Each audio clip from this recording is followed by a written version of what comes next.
याच्यामध्ये ते माझे सोयरे ते माझे काय मग याच्यामध्ये जो गुंतलो होतो ते आता मग काहीच राहिलो नाही. त्याप्रमाणे आपल्याला बाबांनी तसं करून टाकले. आतापर्यंत आपल्याला भीती होती कसं चलन माझं घरदार, कसं होईन हे कसं होईन ते, पण बाबाने आज सांगितले हे काहीच सांगायचं नाही आणि ते काहीच राहिलंच नाही सांगायचं काही. सगळं झालंय बाबाने आपल्याला परिपूर्ण केलेलं आहे. त्याच्यामुळं आता फक्त एकच त्याच्याकडे लक्ष द्यायचंय. तो म्हणजे कोण? ते चैतन्य. आपल्या आतमधलं जे चैतन्य ना त्या चैतन्याकडे लक्ष द्यायचंय फक्त. चैतन्याला म्हणजे लक्ष द्यायचं म्हणजे काय, आपण तर त्याच्यावर अखंड आहेतच, पण वारंवार ही आपली चार्जिंग आहे. सप्ताह वैष्णव मेळावा म्हणजे हे फक्त आपल्यासाठी चार्जिंग आहे आणि इतकी भरमसाठ चार्जिंग आहे. आपल्या यासारखी चार्जिंग मला नाही वाटत कुठं होत असेल म्हणून.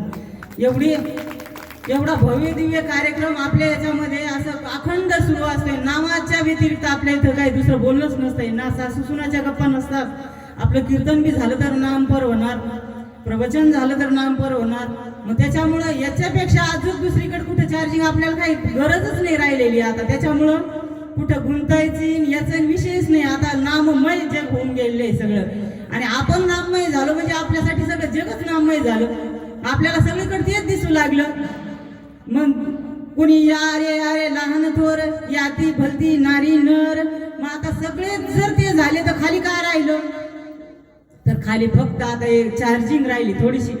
थोडी चार्जिंग कमी व्हायला लागली की इथं येऊन भरायची.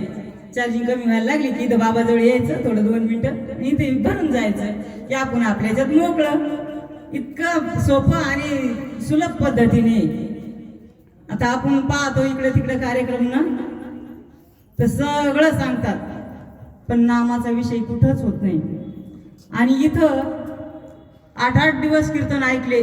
बाहेर बी आपण पाहतो ना सगळं बोलतात पण नाम म्हणजे मला तर कळतच नाही नेमकं कशामुळं सांगत नाही का काय काही त्यांनाच माहिती असते का नसते ती. आता आपल्याला वाटतं कधी कधी आले तिथपर्यंत आले महाराज लोक सांगता सांगता सांगता लगेच दुसरंच काहीतरी सांगते.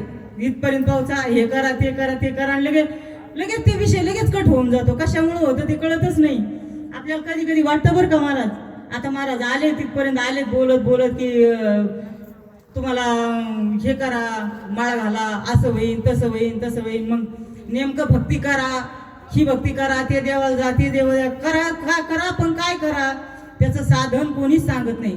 लई सोपं साधन आहे फक्त म्हणजे अनुग्रह घ्या सद्गुरूकडे जा. हे कुठंच ऐकायला भेटत नाही. आपलं सप्ताह सोडता मला तरी कुठं असं आणि बोलतेत सगळे लोक बोलतेत ते पण ते नाव घेत नाही. काय माहित काय होतं तर मला तेच एक लय वाटतं कधी कधी. आणि म्हणून आपल्या याच्यामध्ये आनंदच आनंद आहे. त्याच्याशिवाय आपलं बोलणंच नाही दुसरं काही. आपल्याला काही गप्पा करायचंच नाही दुसऱ्या. म्हणून इथं एकदम आनंदाचा क्षण आहे आणि हे एक क्षण बी दौडायचं नाही आहे आपल्याला. खूप काही आनंदाचे आनंद. आणि एवढं बोलून मी माझे 2 शब्द संपवते. जय हिंद जय महाराष्ट्र.